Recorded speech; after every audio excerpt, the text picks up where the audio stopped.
Bismillahirrahmanirrahim and Assalamu alaikum students. Hope you all are fine. I am your chemistry teacher. Today our topic of discussion is electronic configuration. Very important and interesting topic from the board point of view. In the context we will discuss the following point: definition, what is shell, what is subshell and what is the capacity of shell. एक shell और एक subshell की कितनी ताकत होती है कि वो इलेक्ट्रॉन्स को एकोमोडेट जगह दे सके, वो भी हमने देखना है कि कौन सा शेल कितनी ताकत रखता है कि वो इलेक्ट्रॉन कितने रख सकता है अपने पास, और एक ये स्पेसिफिक लिमिट होती है, इसको हमने लर्न करना है। And first of all in the definition we will discuss electronic configuration क्या है। इलेक्ट्रॉनिक कन्फिग्रेशन एक्चुअली डिस्ट्रीब्यूशन है। एक इलेक्ट्रॉन न्यूक्लियस के राउंड जो जितने भी इलेक्ट्रॉन्स रिवॉल्व कर रहे हैं उनकी स्पेसिफिक कैपेसिटी है। कभी ऐसे नहीं होता कि एक ही ऑर्बिट के अंदर सारे इलेक्ट्रॉन्स जो हैं वो रिवॉल्व कर रहे हैं। एक प्रॉपर जो है वो अमाउंट होती है, जैसे सिर्फ जो फर्स्ट ऑर्बिट है उसके अंदर सिर्फ 2 इलेक्ट्रॉन्स एकोमोडेट करेंगे, उससे ज़्यादा नहीं कर सकते। देन नेक्स्ट वाले में 6 करेंगे ना, उससे ज़्यादा कर सकते हैं इलेक्ट्रॉन्स एकोमोडेट। अगर ज़्यादा आ भी जाएंगे तो वो उससे नेक्स्ट में जाएंगे।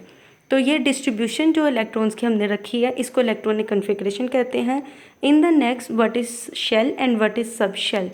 इन द नेक्स्ट स्लाइड शेल क्या होते हैं, तो ये शेल जो हैं एनर्जी के लेवल्स हैं जिसमें इलेक्ट्रॉन्स जो हैं वो रिवॉल्व करते हैं, और ये सर्कल्स होते हैं अराउंड द न्यूक्लियस, और ये KLMN 4 शेल हैं और इनकी स्पेसिफिक कैपेसिटी है। सबसे लोअर एनर्जी जो है वो K शेल की होती है और सबसे हायर एनर्जी जो है N शेल की होती है। और next is the how much electron they easily accommodate. अब हमने ये देखना है कि KLMN ये जो शेल हैं इनमें कितनी कितनी कैपेबिलिटी होती है कि ये इलेक्ट्रॉन्स रखें, कितने इलेक्ट्रॉन्स इजीली रख सकते हैं। तो K वाला जो शेल है वो 2 इलेक्ट्रॉन्स को इजीली एकोमोडेट करता है। देन नेक्स्ट जो L शेल है वो 8 इलेक्ट्रॉन्स को, देन 18 एंड देन 32 इलेक्ट्रॉन्स को। इसी तरह डिफरेंट सब शेल्स भी होते हैं। जब हम शेल को फर्दर डिवाइड करें तो उसको कहते हैं सब shell.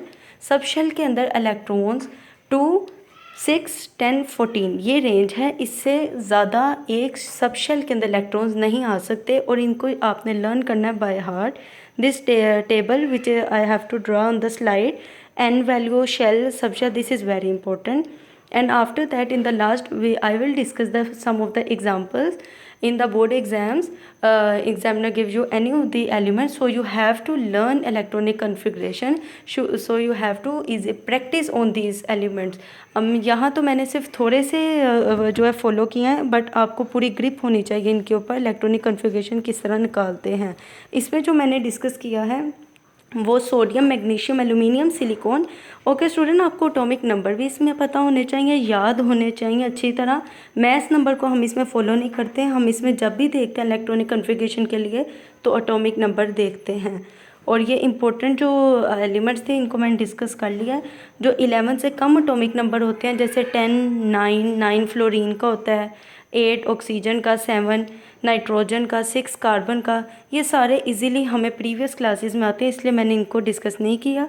So you have to practise these elements also. Okay student, thank you so much. If you like this video please share this video with your fellows and wait for the next lecture. Allah Hafiz, fi amanillah. Thank you so much.